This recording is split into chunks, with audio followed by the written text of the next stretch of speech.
Hello students, welcome again. आज की class में हम लोग क्लास 12th अकाउंट्स के chapter 4 admission of a partner का थर्ड टॉपिक करेंगे, जिसका नाम है revaluation of assets and reassessment of liabilities. यानी कि हम अपने एसेट्स और लायबिलिटीज को रीवैल्यू रीअसेस करके देखेंगे कि उसका क्या इफेक्ट पड़ता है, क्या इस ओवरऑल रीवैल्यूएशन में हमें फायदा हो रहा है या नुकसान हो रहा है। ध्यान रखिएगा कि नए पार्टनर के एडमिशन पे ये काम हो रहा है, तो इसलिए उसके ऊपर कोई इफेक्ट नहीं पड़ेगा। न्यू पार्टनर जो है अनअफेक्टेड रहेगा इससे। इसका जो भी इफेक्ट पड़ेगा सिर्फ ओल्ड पार्टनर्स के ऊपर पड़ेगा। और जब इफेक्ट सिर्फ ओल्ड पार्टनर्स के ऊपर आता है तो वो प्रॉफिट हो या लॉस हो वो शेयर किया जाएगा ओल्ड प्रॉफिट शेयरिंग रेशियो में। इस कॉन्सेप्ट में दो चीजें आती हैं, जर्नल एंट्री भी आता है और रीवैल्यूएशन अकाउंट भी आता है। मैं हमेशा पहले रीवैल्यूएशन अकाउंट समझाता हूं, क्योंकि अगर रीवैल्यूएशन अकाउंट समझ में आ गया तो रीवैल्यूएशन अकाउंट से जर्नल एंट्री की फॉर्मेशन बड़ी इजी हो जाती है। तो ध्यान रखिएगा, जब हम रीवैल्यूएशन अकाउंट बनाते हैं यानी कि एसेट्स और लायबिलिटीज को रीवैल्यू जब हम करते हैं, तब क्या होगा, जितने भी लॉसेस हैं related to assets and liabilities वो आ जाएंगे डेबिट साइड पे, और जितने भी गेन्स, जितने भी फायदे हैं related to assets and liabilities वो आ जाएंगी क्रेडिट साइड पे। अब हमें एसेट्स और लायबिलिटीज से रिलेटेड फायदे और नुकसान कौन से होते हैं एक एक करके कंसीडर करते हैं। अगर हमारे एसेट्स की वैल्यू बढ़ गई, ये फायदा है, क्रेडिट साइड पे आएगा। एसेट की वैल्यू कम हो गई, डिक्रीज हो गई, घाटा है, डेबिट साइड पे आ जाएगा। लायबिलिटी की वैल्यू बढ़ गई, घाटा है, डेबिट साइड पे आएगा। लायबिलिटी की वैल्यू कम हो गई, फायदा है, क्रेडिट साइड पे आएगा। हमने देखा कि कोई एक एसेट हमारे पास पड़ा हुआ था जिसको हम गलती से रिकॉर्ड करना ही भूल गए थे, अनरिकॉर्डेड एसेट, फायदा है, ऑब्वियस सी बात है, क्रेडिट साइड पे। ऐसे ही कोई लायबिलिटी थी जिसको हम रिकॉर्ड करना भूल गए थे, नुकसान है, डेबिट साइड। अगर डेबिट साइड में बैलेंसिंग फिगर आती है यानी कि क्रेडिट साइड का टोटल बड़ा है, डेबिट साइड का टोटल छोटा है, ऑब्वियस सी बात है हमें गेन हो रहा है, तो प्रॉफिट को ट्रांसफर किया जाएगा ओल्ड पार्टनर्स कैपिटल अकाउंट में, उनकी ओल्ड पीएसआर यानी कि ओल्ड प्रॉफिट शेयरिंग रेशियो में। और अगर डेबिट साइड का टोटल बड़ा है, क्रेडिट साइड का टोटल छोटा है, तो बैलेंसिंग फिगर क्रेडिट साइड पे आएगी, यानी कि हमारा नुकसान है, और नुकसान को हम बांट देंगे ओल्ड पार्टनर्स की ओल्ड प्रॉफिट शेयरिंग रेशियो में। अब देखिए कि इस अकाउंट से, इस रीवैल्यूएशन अकाउंट से जर्नल एंट्री कैसे बनती है। अगर किसी एसेट की वैल्यू कम हुई तो रीवैल्यूएशन का क्या इफेक्ट होगा, revaluation to asset account, revaluation to asset account. यहां पर कौन सा, जब एसेट की वैल्यू कम हो रही है तो क्लियर है ये। रीवैल्यूएशन टू लायबिलिटीज अकाउंट, जब लायबिलिटी की वैल्यू बढ़ रही है तो रीवैल्यूएशन टू लायबिलिटीज अकाउंट। मैंने इंडिविजुअली क्यों लिख दिया, क्योंकि उस पर्टिकुलर एसेट या उस पर्टिकुलर लायबिलिटी का नाम आएगा। फिर रीवैल्यूएशन टू अनरिकॉर्डेड लायबिलिटी, कोई अनरिकॉर्डेड लायबिलिटी आ गई, ये भी नुकसान है, तो रीवैल्यूएशन टू अनरिकॉर्डेड लायबिलिटी। इसी तरीके से अगर हमारा प्रॉफिट हो रहा है तो एंट्री क्या है, revaluation to old partners capital account. अब क्रेडिट साइड की जर्नल एंट्री देख लो, एसेट टू रीवैल्यूएशन, कब, जब एसेट की वैल्यू बढ़ रही है। एसेट टू रीवैल्यूएशन, जब एसेट की वैल्यू बढ़ रही है तो। लायबिलिटी टू रीवैल्यूएशन, जब लायबिलिटी की वैल्यू कम हो रही है। लायबिलिटी टू रीवैल्यूएशन, जब लायबिलिटी की वैल्यू डिक्रीज हो रही है। अनरिकॉर्डेड एसेट टू रीवैल्यूएशन, जब कोई अनरिकॉर्डेड एसेट हमें मिल गया तो। अनरिकॉर्डेड एसेट टू रीवैल्यूएशन, ये कब है, फॉर अकाउंटिंग अनरिकॉर्डेड एसेट। जो यहां लिखा हुआ है सेम चीज है। फिर old partners capital account debit to revaluation, कब, अगर हमें रीवैल्यूएशन पे लॉस हो। तो कितना आसान है रीवैल्यूएशन अकाउंट बनाना, डेबिट साइड पे नुकसान, क्रेडिट साइड पे गेन, और रीवैल्यूएशन अकाउंट से जर्नल एंट्री कितनी इजीली बन जाती है वो भी हमने देख लिया। तो इसे कॉपी कीजिए, फिर इसके प्रैक्टिकल पार्ट को स्टार्ट करते हैं।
ओके स्टूडेंट्स, तो आइए आगे बढ़ते हैं।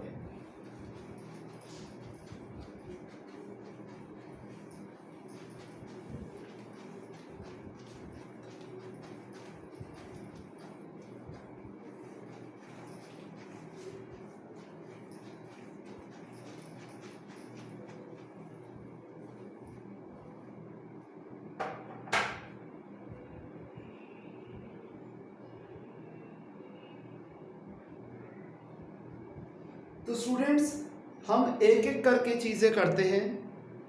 सबसे पहले जो भी हमने टॉपिक करा, इससे रिलेटेड हम जर्नल एंट्री करेंगे।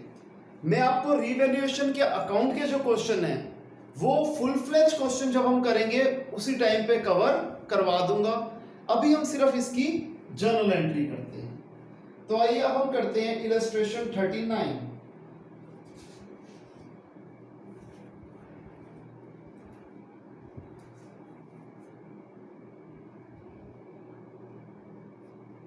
इसमें कहता है कि हमें जर्नल एंट्री पास करनी है Z की एडमिशन पे। अगर X और Y पार्टनर्स हैं और इनकी प्रॉफिट शेयरिंग रेशियो है 2:3। फर्स्ट केस में कहता है कि फर्नीचर की वैल्यू 10,000 रुपए से बढ़ गई है। अच्छा, अब मैं आपको यहां पर जो कॉन्सेप्ट बताना चाहूंगा कि बाय और टू में क्या फर्क है। बाय और टू में क्या फर्क है? अगर हम कहते हैं कि फर्नीचर की वैल्यू थी, फर्नीचर की ओल्ड वैल्यू थी ₹50,000, या फर्नीचर छोड़ो, हम यहां पर इन्वेस्टमेंट ले लेते हैं। इन्वेस्टमेंट की ओल्ड वैल्यू यानी कि लास्ट ईयर जब हमने बुक्स ऑफ अकाउंट्स क्लोज करी थी तो इन्वेस्टमेंट की वैल्यू क्या थी? ₹50,000। एडजस्टमेंट में हमें क्या देता है कि value of investment is to be increase by ₹10,000, कि हमें इन्वेस्टमेंट की वैल्यू 10,000 रुपए से बढ़ा देनी है। बाय तो न्यू वैल्यू क्या हो जाएगी इन्वेस्टमेंट की?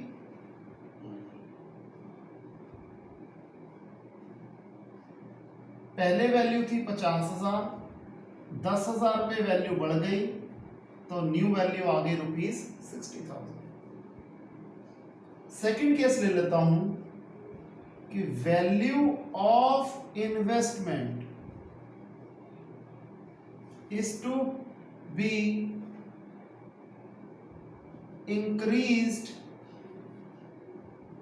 टू ₹80,000, कि 80,000 तक ले जाओ।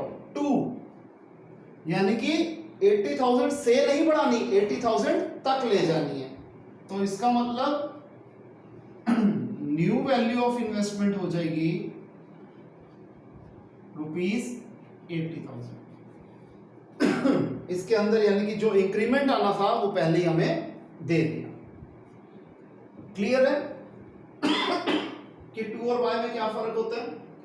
एक मिनट जरा,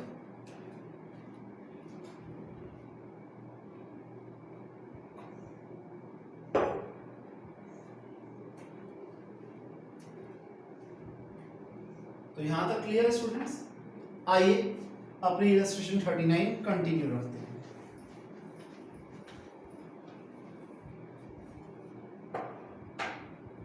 फर्स्ट पार्ट में कहता है कि फर्नीचर की वैल्यू 10,000 रुपए से बढ़ा दो, 10,000 से इंक्रीज कर दो। फर्नीचर की वैल्यू बढ़ रही है, फायदा हो रहा है। जर्नल एंट्री क्या बनेगी? Furniture account debited to revaluation account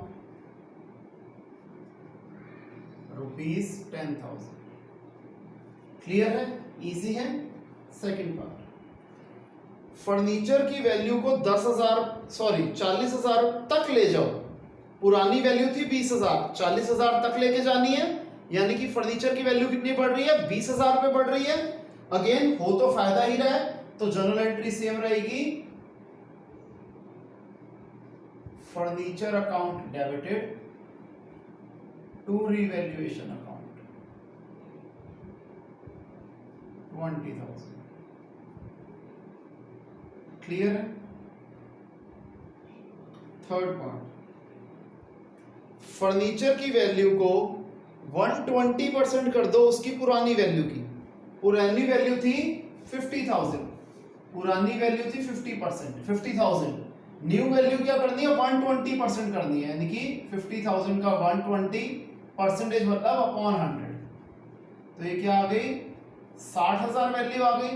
पुरानी वैल्यू थी 50,000, न्यू वैल्यू है 60,000, यानी कि 10,000 से फर्नीचर की वैल्यू इंक्रीज हो रही है। तो जर्नल एंट्री क्या बनेगी? बिल्कुल ठीक, फर्नीचर टू रिवैल्यूएशन 10,000। तो थर्ड पार्ट में सेम जर्नल एंट्री जो कि हमने पार्ट 1 में पास करी थी, सेम जर्नल एंट्री। क्लियर है जी? फोर्थ पार्ट, स्टॉक को अंडर वैल्यू किया हमने बाय 10%। बुक वैल्यू थी 18,000, बुक वैल्यू थी 18,000 और हमने स्टॉक को अंडर वैल्यू किया हुआ है बाय 10%। अब बच्चे अक्सर गलती क्या कर देते हैं? 18,000 का 10% 1800 लिख दिया जी। गलत। हमने स्टॉक को 10% कम लिखा है और कम लिखने के बाद उसकी वैल्यू है 18,000। तो इसे हम कैसे करेंगे? जैसे हम मैथमेटिकली सॉल्व करेंगे इसे, कि लेट ओरिजिनल वैल्यू क्या है? x। ठीक है जी। न्यू वैल्यू क्या है? x माइनस 10% ऑफ x, क्योंकि 10% उन्होंने अंडर वैल्यू की है, और ये x माइनस 10% ऑफ x किसके बराबर है? 18,000 के बराबर है। समझ में आ रहा है कि जो उसकी ओरिजिनल वैल्यू थी उसको 10% कम कर देंगे तो न्यू वैल्यू किसके बराबर है? 18,000 के बराबर है।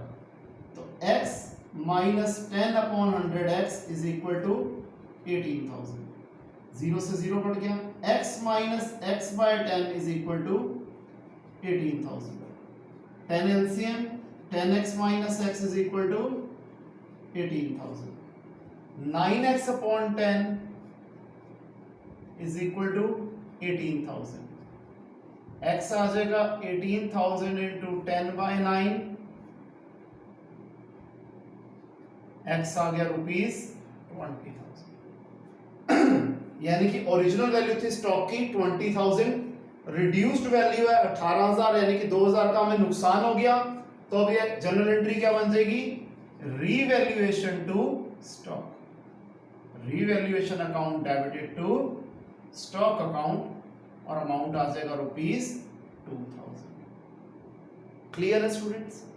स्टूडेंट्स एक बात हमेशा ध्यान रखना कि अगर कोई चीज समझ में नहीं आती, आप मुझे कॉल तो हमेशा कर ही सकते हो, लेकिन एक और आसान तरीका क्या होता है कि आप वीडियो को रिवाइंड करो और फिर उस चीज को दोबारा सुनो।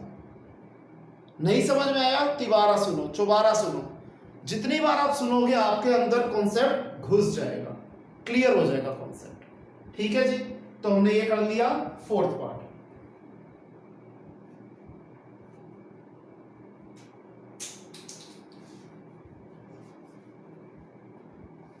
हमने यहां एक गलती कर दी।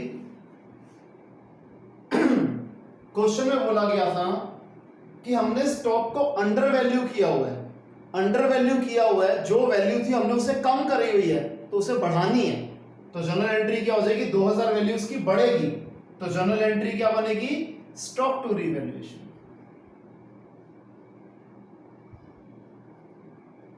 क्योंकि जब हमने इसकी वैल्यू, स्टॉक की वैल्यू कम करी हुई थी, तो हमें स्टॉक की वैल्यू बढ़ानी थी।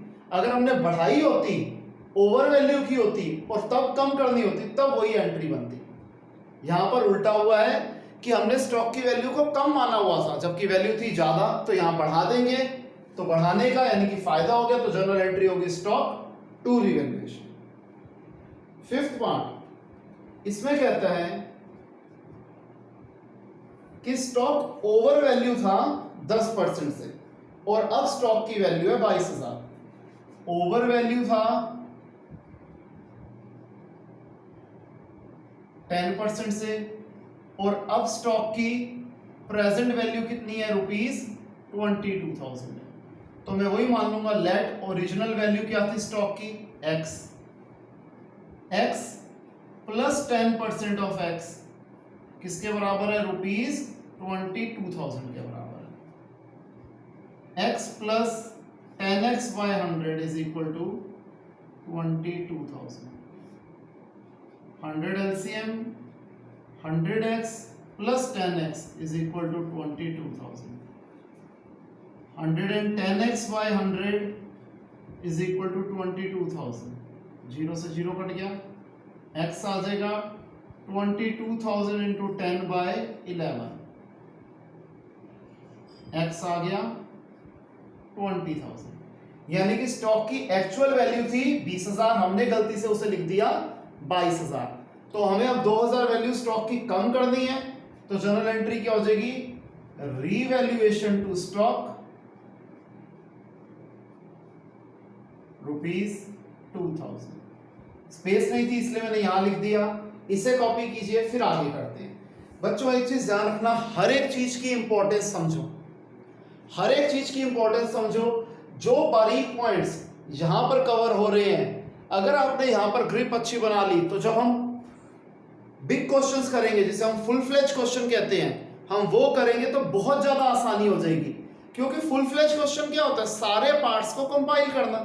तो अगर हमने हर चीज में महारत ऑलरेडी हासिल कर ली, तो जब हम पूरा पूरा क्वेश्चन करेंगे हमें कोई दिक्कत नहीं आएगी।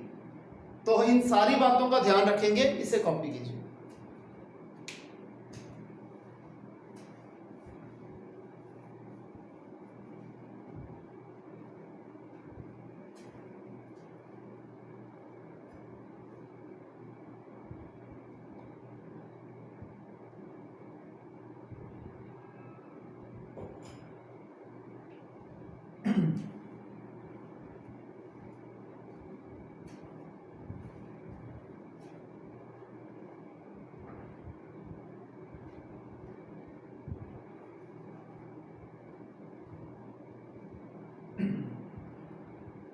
हो गया स्टूडेंट्स यहां तक?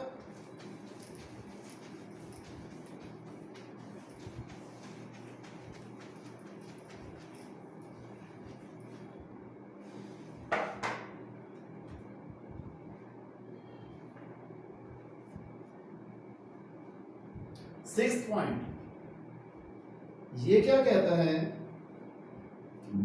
मार्केट वैल्यू है स्टॉक की 25,000, जबकि हमने अपने बुक्स ऑफ अकाउंट्स में वैल्यू दिखा रखी है 20,000। यानी कि हमें यहां क्या करना है?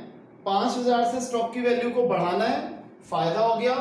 जर्नल एंट्री क्या हो जाएगी? Stock to revaluation. Market value थी 25,000, हमने अपनी बुक्स में दिखा रखी है 20,000, तो 5,000 पे बढ़ानी है। फायदा हो गया। जर्नल एंट्री होगी स्टॉक टू रीवैल्यूएशन। क्लियर है? सेवंथ पॉइंट, इसमें कहता है मशीनरी मिस्टर एक्स ने ले ली 80,000 रुपए की, जबकि इसकी बुक वैल्यू क्या थी? ₹60,000। तो यहां दो जनरल एंट्री है। एक तो बुक वैल्यू थी 60,000 और मिस्टर एक्स ने ले ली 80,000 रुपए की। तो पहली बात तो हमें 20,000 रुपए का फायदा हो गया। जब फायदा होएगा तो हम क्या लिखेंगे? Machinery to revaluation account. कितना? 20,000, क्योंकि 60,000 वाली हमारी 80,000 रुपए की किसने ले ली? मिस्टर एक्स ने ले ली। सेकंड जनरल एंट्री क्या बनेगी? कि एक्स हमें पैसा तो दे नहीं रहा, तो एक्स की कैपिटल रिड्यूस हो जाएगी। तो उसमें बन जाएगी entry X capital account debited 80,000 to machinery account 80,000। ये क्या हुआ? एक्स की कैपिटल रिड्यूस हो गई। कैपिटल जब रिड्यूस होती है तो डेबिट हो जाता है, और बिजनेस से एसेट चला गया, मशीनरी चली गई, एसेट का डिक्रीज क्रेडिट होता है। तो ये लॉजिक है जनरल एंट्री बनाने का। 8th पॉइंट कहता है 1/3 of a machinery is taken over by Mr Y for 30,000।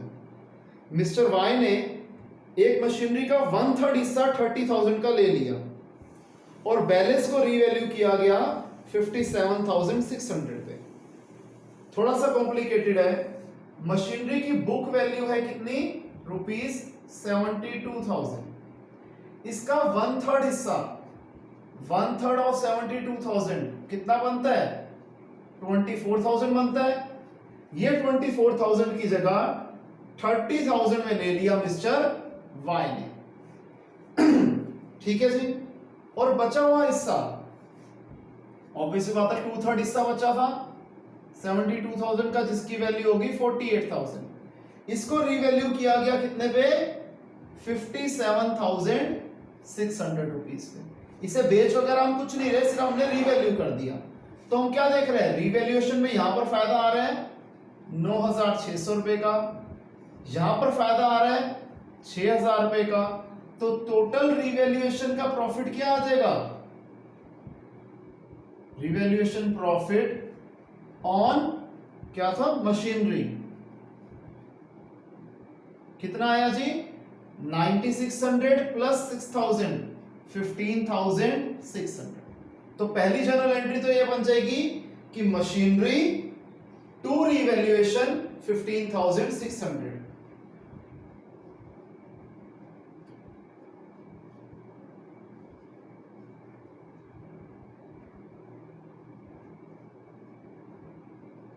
दूसरी जनरल एंट्री क्या बनेगी कि इतने वाली मशीनरी तो क्या हुआ, मिस्टर वाई ले गए तो वाई की कैपिटल रिड्यूस हो जाएगी। सेम जनरल एंट्री ऊपर वाले केस की तरह बनेगी कि Y's capital account debited to machinery account, कितने के लिए इन्होंने 30,000 रुपीज के।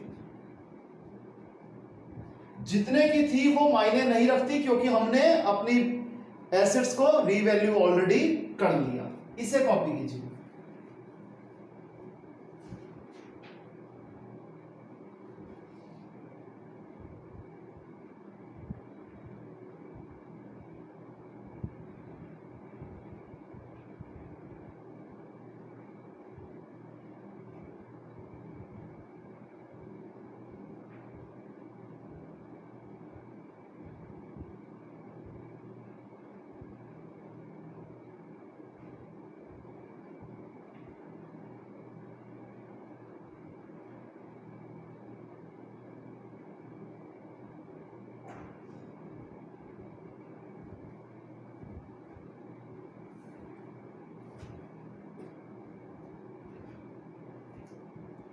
ओके स्टूडेंट्स, यहां तक।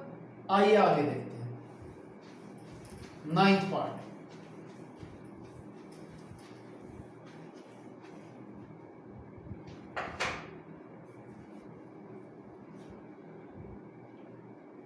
नाइन्थ पार्ट में कहते हैं जो हमने इंश्योरेंस प्रीमियम पे किया था और हमने P&L अकाउंट में डेबिट भी कर दिया था, उसमें से 5,000 रुपए को हमने कैरी फॉरवर्ड करना है नेक्स्ट ईयर के लिए।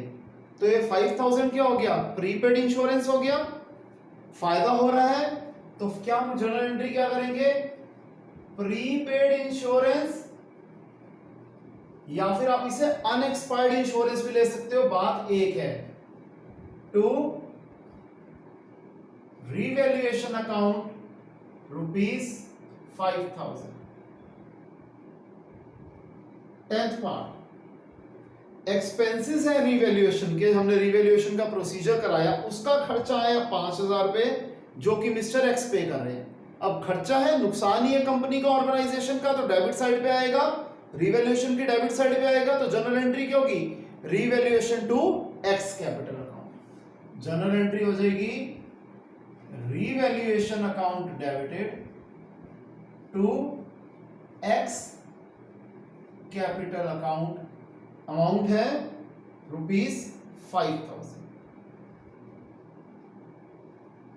क्लियर है स्टूडेंट्स, क्योंकि ये रिवैल्यूएशन का नुकसान है, नुकसान डेबिट साइड पे आते हैं, रिवैल्यूएशन अकाउंट के डेबिट साइड पे, तो जनरल एंट्री बन जाएगी revaluation to X capital account. 11th point, एक डेटर जिससे हमने 14,000 रुपए लेने थे, इसको हम बैड डेब्ट मान चुके हैं, उसने 10,000 रुपए दे दिए फुल सेटलमेंट पे। ठीक है जी, हम तो अपनी बुक्स में से उड़ा ही चुके थे उसे, पूरा बैड डेब्ट मान चुके थे। जब डूबा हुआ पैसा मिलता है तो उसकी जर्नल एंट्री क्या होती है? इसमें दो जर्नल एंट्री बनेगी। पहला तो जो डूबा हुआ पैसा मिला कंपनी को, उसकी एंट्री हो जाएगी cash account debited to bad debts recovered account. दूसरी जर्नल एंट्री क्या बनेगी कि ये हमारा फायदा हुआ है। फायदे कहां आते हैं? रिवैल्यूएशन के क्रेडिट साइड पे आते हैं। तो जर्नल एंट्री क्या बन जाएगी? बैड डेब्ट रिकवर्ड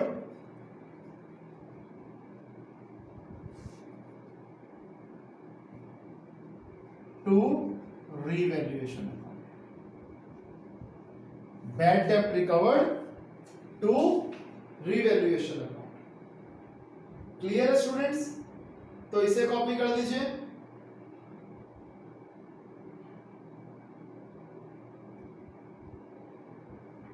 अच्छा, यहां हमने अमाउंट नहीं लिखा। अमाउंट कितना था? 10,000 हमें डूबे हुए मिले हैं, तो 10,000 यहां पर अमाउंट आएगा। क्लियर है स्टूडेंट्स? तो यह हमने रिवैल्यूएशन और रिवैल्यूएशन से रिलेटेड जो जर्नल एंट्री थी हमने वो कवर कर दी। इसे कॉपी कीजिए, फिर आगे करते हैं।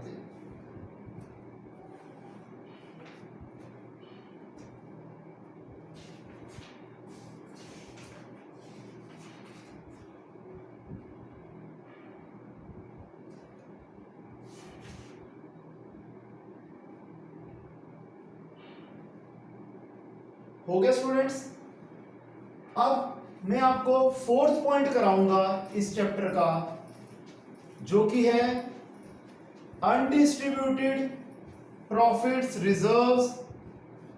ठीक है जी? तो फोर्थ पॉइंट का नाम है reserves and accumulated profits and losses. Reserves and accumulated profits और losses। सबसे पहले आपको ये चीज बताना चाहूंगा कि रिजर्व क्या थे? वो पैसा जो हमने प्रॉफिट से साइड में रख दिया था और बांटा नहीं था कि ये पैसा बाद में कभी काम आएगा। था तो वो प्रॉफिट ही, लेकिन हमने डिस्ट्रीब्यूट नहीं किया था। तो यहां पर क्या होगा? जब नया पार्टनर आ रहा है तो हम उसे फ्री का पैसा क्यों दे? जो हमने अपनी मेहनत से प्रॉफिट को अनडिस्ट्रीब्यूट किया था, तो हम पुराने पार्टनर से उसे बांटेंगे। तो जो रिजर्व्स होंगे, जितने भी तरीके के बनाए होंगे, इसके ऊपर हक सिर्फ पुराने पार्टनर्स का होगा। सेम चीज एक्यूमुलेटेड प्रॉफिट्स भी वही है जो हमने रिजर्व्स की बात करी। और लॉसेस, कि अगर कोई लॉस हुआ है तो उसका भी जो भुगतान है सिर्फ पुराने पार्टनर्स ही करेंगे, नया पार्टनर के ऊपर कोई फर्क नहीं पड़ेगा। जैसे जब हमने हिडन गुडविल निकाली थी तो मैंने आपको डिस्ट्रीब्यूटेबल आइटम्स कुछ बताई थी। तो जो डिस्ट्रीब्यूटेबल आइटम्स होती हैं वही रिजर्व्स और एक्यूमुलेटेड प्रॉफिट लॉसेस के टॉपिक में आती हैं। जैसे मैं बैलेंस शीट बना रहा हूं, तो बैलेंस शीट की लायबिलिटी साइड पे इस टॉपिक से रिलेटेड क्या क्या चीजें होंगी? जनरल रिजर्व, रिजर्व फंड,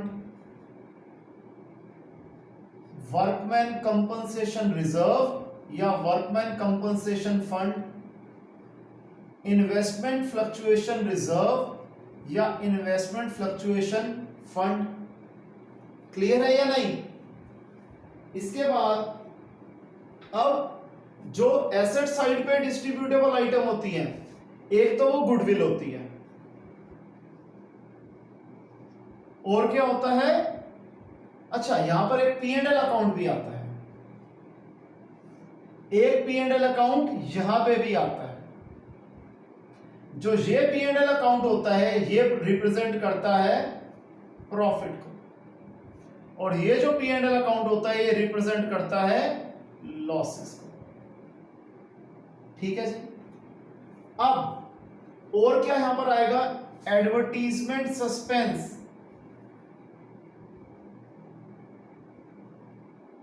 जिसका दूसरा नाम डेफर्ड रिवेन्यू एक्सपेंडिचर भी होता है।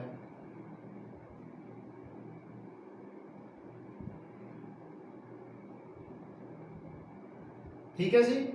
ये सारी चीजें, ये एसेट साइड की डिस्ट्रीब्यूटेबल आइटम है और ये लायबिलिटी साइड की डिस्ट्रीब्यूटेबल आइटम है, जिसे हम रिजर्व्स एंड एक्यूमुलेटेड प्रॉफिट्स के नाम से भी जानते हैं। ठीक है जी, ये बात समझ में आती है। ये जरा कॉपी कीजिए।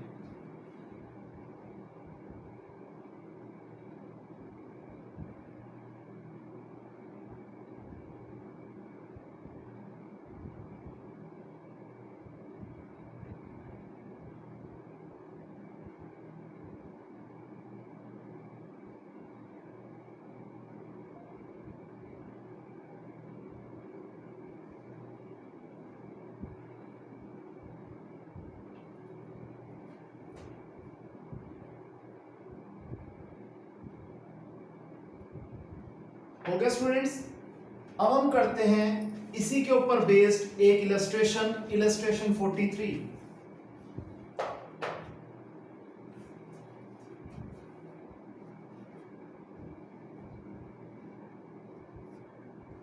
इसमें कहता है ए और बी पार्टनर्स हैं, प्रॉफिट शेयरिंग रेशियो है 5:3, सी को एडमिट किया जा रहा है 1/3 शेयर ऑफ प्रॉफिट्स के लिए। सी की एडमिशन पे ए और बी की बैलेंस शीट में जनरल रिजर्व था 60,000 का, जनरल रिजर्व था 60,000 का। हमें पता है जनरल रिजर्व कहां आता है, लायबिलिटी साइड पे आता है। और profit and loss account asset side पे दिया हुआ था, वो है 20,000 रुपए का। एसेट साइड पे जो पी एंड एल अकाउंट दिया हुआ था वो है 20,000 रुपए का। बताओ कैसे जर्नल एंट्री आप इसकी करोगे। बेटे सबसे पहले तो हमें यह पता है कि इसका इफेक्ट नए पार्टनर पे नहीं आएगा। अब ये जो जनरल रिजर्व है, आप कॉन्सेप्ट समझिएगा आराम से। ये बैलेंस शीट है, इस पर्टिकुलर क्वेश्चन में जनरल रिजर्व हमें यहां दे रखा है जो कि है 60,000 और पी एंड एल अकाउंट हमें दे रखा है जो कि है 20,000। हम बनाएंगे ये पैसा कहां डालेंगे, पार्टनर्स कैपिटल अकाउंट में डालेंगे। ये बात तो हमें क्लियर है। इसमें क्या होती है बच्चों, रिवर्स एंट्रीज होती हैं जिसे हम क्रॉस एंट्री कहते हैं। ये इधर जाएगा और ये इधर जाएगा, तो पी एंड एल अकाउंट यहां पर डिस्ट्रीब्यूट होगा और जनरल रिजर्व क्रेडिट साइड पे डिस्ट्रीब्यूट होगा। यह बात समझ में आती है। अब जनरल रिजर्व जो बटेगा, जब ये पी एंड एल की क्रेडिट साइड पे जा रहा है, पार्टनर्स कैपिटल अकाउंट, कैपिटल जो होती है जब इंक्रीज होती है तो क्रेडिट होती है, तो इसका मतलब जनरल रिजर्व से इन पार्टनर्स की कैपिटल इंक्रीज होगी और इस पी एंड एल अकाउंट से, क्योंकि ये लॉस रिप्रेजेंट कर रहा था, इससे इनकी कैपिटल रिड्यूस होगी। तो जनरल एंट्री देखो क्या बनेगी, partners capital account to P and L account, partners capital account debited to P and L account. ठीक है जी। यहां पर एक मैंने छोटी सी गलती कर दी, पार्टनर्स कैपिटल अकाउंट को हमें मेंशन करना चाहिए था। वहां तो एक जनरल एंट्री थी, यहां पर स्पेसिफिक जनरल एंट्री है। वहां पर कॉन्सेप्ट था, यहां पर प्रॉपर हम क्वेश्चन कर रहे हैं।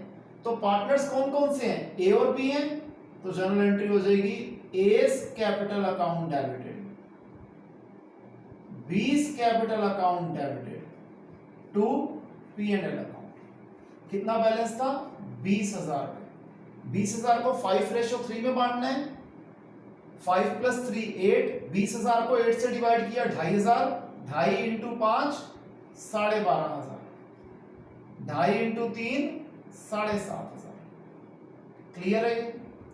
अब जो जनरल रिजर्व है हम इसे भी डिस्ट्रीब्यूट करेंगे, इधर डिस्ट्रीब्यूट होगा तो जनरल एंट्री होगी, क्या होगी, general reserve to partners capital account, यानी कि general reserve to S capital account to B's capital account. General reserve का अमाउंट था 60,000, इसे भी हम 5:3 में करेंगे डिवाइड। ठीक है जी। तो अमाउंट क्या आ जाएगा, 37,500 और 22,500। क्लियर है ये? इसे कॉपी कर लीजिए।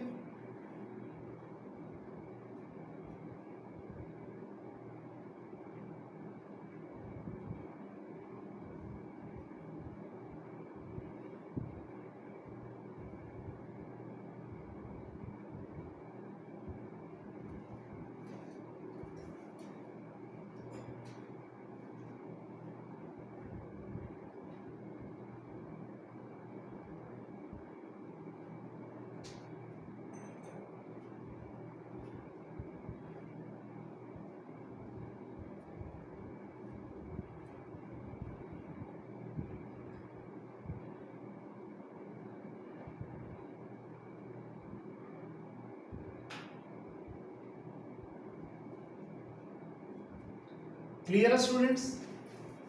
अब हम इसमें दो केसेस को डील करेंगे। वो कौन से होंगे? एक होगा इन्वेस्टमेंट अकाउंट से रिलेटेड, एक होगा वर्कमैन कंपनसेशन से रिलेटेड। क्योंकि उसमें बहुत सारे केसेस आते हैं दोनों ही प्रॉब्लम्स में, तो एक एक करके सारे केसेस डिस्कस करते हैं। पहले हम डिस्कस करेंगे वर्कमैन कंपनसेशन रिजर्व को।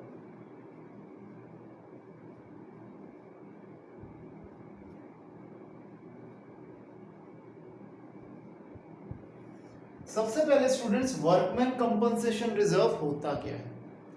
हम एक ऑर्गेनाइजेशन चला रहे हैं, हमें हमेशा एक डर होता है कि कभी कोई एक्सीडेंट ना हो जाए, किसी वर्कमैन के, किसी मजदूर के कोई चोट ना लग जाए, कोई इंजरी ना हो जाए।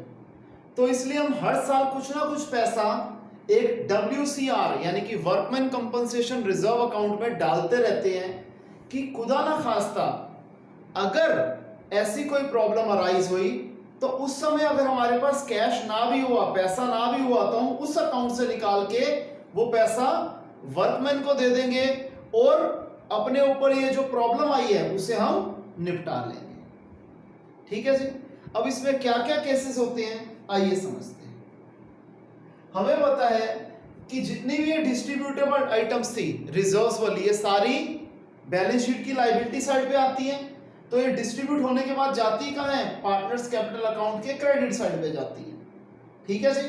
और उसकी जनरल एंट्री क्या होती है? Given reserve to partners capital account. ऐसे ही हम कर रहे थे। तो आइए अब क्या क्या हमारे पास केस आते हैं देखते हैं। मैं आपको प्रैक्टिकल तौर पे करवाऊंगा चीज। ठीक है जी? देखिए, जैसे हम करते हैं इलस्ट्रेशन 44, ध्यान से समझिएगा। मैं कॉन्सेप्ट और प्रॉब्लम इलस्ट्रेशन एक ही में करवा रहा हूं। इसमें कहता है हमें बैलेंस शीट दे रखी है, B/S मींस बैलेंस शीट दे रखी है, और इसमें लायबिलिटी साइड पे दे रखा है हमें, ये लायबिलिटी साइड हो गई, ये एसेट साइड हो गई। लायबिलिटी साइड पे हमें दे रखा है वर्कमैन कंपनसेशन रिजर्व, कितने रुपए का? 90,000 रुपीज। ABC 3 पार्टनर्स हैं, प्रॉफिट शेयरिंग रेशियो है 4:3:2। DRA नया पार्टनर बन के 1/5 शेयर ऑफ प्रॉफिट्स के लिए। ठीक है जी? केस 1 में कहता है कि हमें कोई एक्स्ट्रा इंफॉर्मेशन गिवन नहीं है। If there is no further information,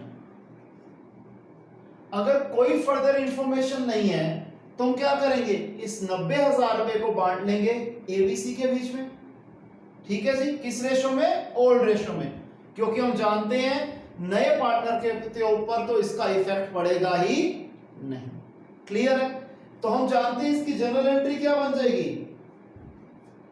WCR debited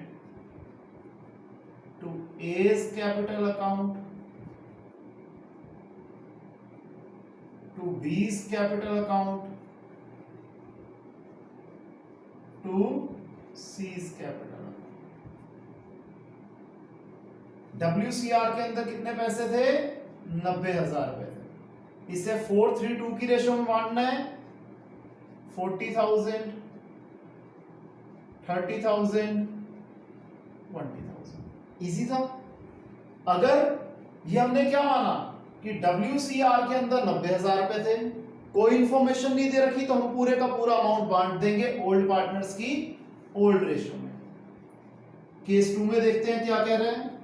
case 2 में कह रहे हैं कि अगर वर्कमैन के ऊपर क्लेम है 45,000 रुपीज का, हमें कहता है कि जो वर्कमैन कंपनसेशन क्लेम है वो है रुपीज 45,000। अब क्या होगा जी, हमारे पास 90,000 रुपए पड़े हुए हैं, 45,000 तो हम क्लेम को दे देंगे, अपने वर्कमैन को क्लेम के लिए दे देंगे, और बचे हुए पैसे को हम बांट देंगे ओल्ड पार्टनर्स की ओल्ड रेशो में। तो जर्नल एंट्री क्या हो जाएगी? Workman compensation reserve to provision for workman, जो वो मांग रहे हैं, to A's capital account, to B's capital account, to C's capital account. ये जो 90,000 रुपीज था हमारे पास WCR में, 45,000 का तो हमने प्रोविजन बना दिया इन लोगों को देने के लिए। 90 में से 45 गया, बचा 45,000। इस 45,000 को बांट दिया जाएगा ABC में 4:3:2 की रेशो में। ठीक है जी। तो 45 को 9 से डिवाइड किया, 5 5 4 जा 20, 5 3 जा 15, 5 2 जा 10। क्लियर है जी ये बात? श्योर? तीसरा केस देखते हैं क्या है। केस 3 कह रहा है कि जो क्लेम है कंपनसेशन का वो कितना है?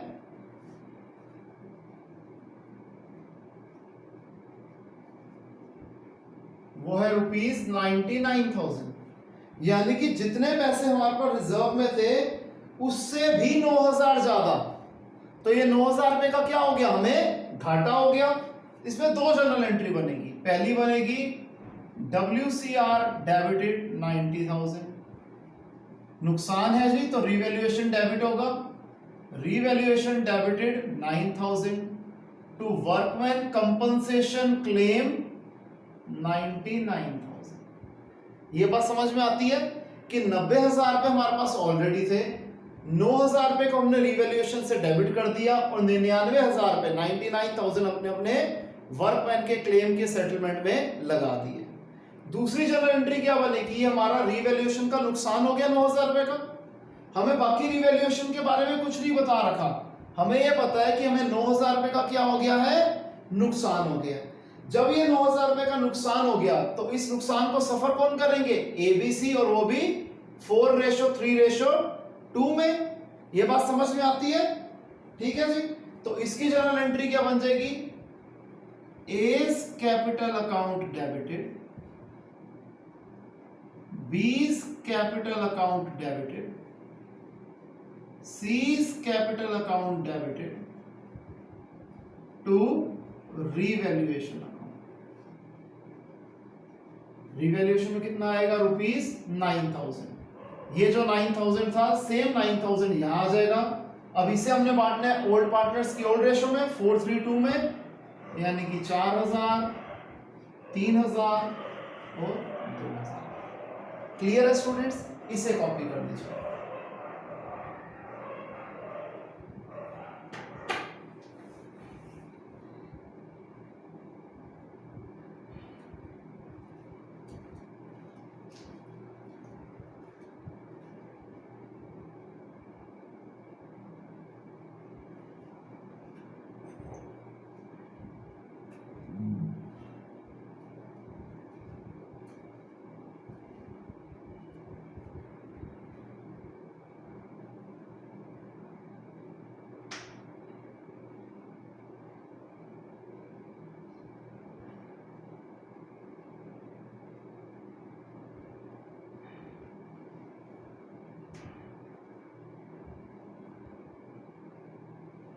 ओके स्टूडेंट्स, जैसे हमने ये टॉपिक किया था WCR का, अगला टॉपिक हम करेंगे IFR का, यानी कि इन्वेस्टमेंट फ्लक्चुएशन रिजर्व का।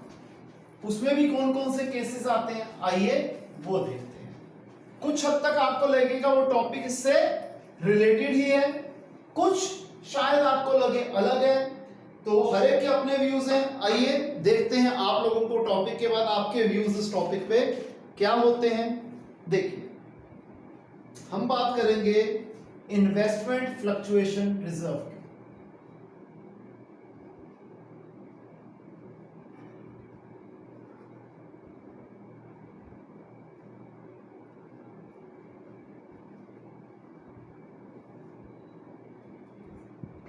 देखिए, ABC 3 पार्टनर्स हैं, इलस्ट्रेशन 45 कर रहे हैं हम। ABC 3 पार्टनर्स हैं, PSR है 4:3:2। D को पार्टनरशिप में लेके आ रहे हैं, ठीक है जी। अगेन हमें बैलेंस शीट का एक्सट्रैक्ट गिवन है, मैं इस बार लायबिलिटी एसेट नहीं लिख रहा। IFR हमें दे रखा है 18,000 और इन्वेस्टमेंट की वैल्यू दे रखी है ₹2 लाख। क्लियर है जी। यहां पर 5 केसेस हैं, मैं पहले पांचों केसेस लिख देता हूं। Case 1, if there is no further information, ये केस 1 है। केस 2 में कहता है कि market value, MV means market value investment की कितनी है, ₹2 लाख है। Third case, market value of investment है ₹1,91,000। फोर्थ केस कि मार्केट वैल्यू ऑफ इन्वेस्टमेंट है 1,73,000। और केस 5 में कहता है मार्केट वैल्यू ऑफ इन्वेस्टमेंट है ₹2,18,000। ये बात समझ में आती है जी। तो आइए एक एक करके जनरल एंट्री करते हैं। हमें पता है ये डिस्ट्रीब्यूटेबल आइटम है, बैलेंस शीट की लायबिलिटी साइड पे है, तो डिस्ट्रीब्यूट होकर कहां जाती है, पार्टनर्स कैपिटल अकाउंट के क्रेडिट साइड पे, क्रॉस एंट्री। तो जब फर्दर कोई इंफॉर्मेशन नहीं दी हुई तो हम इस पूरे 18,000 के अमाउंट को बांट देंगे ABC की ओल्ड PSR में। तो जनरल एंट्री हो जाएगी IFR debited 18,000 to A's capital account to B's capital account to C's capital account। 18,000 को 432 में बांट लेंगे, 9 से डिवाइड किया 2, 2 4 जा 8, 2 3 जा 6, 2 2 जा 4। क्लियर है जी। केस 2, मार्केट वैल्यू है इन्वेस्टमेंट की 2 लाख, यानी कि कोई चेंज नहीं है, तो सेम यही 18,000 को हम बांट देंगे, अगेन ओल्ड रेशियो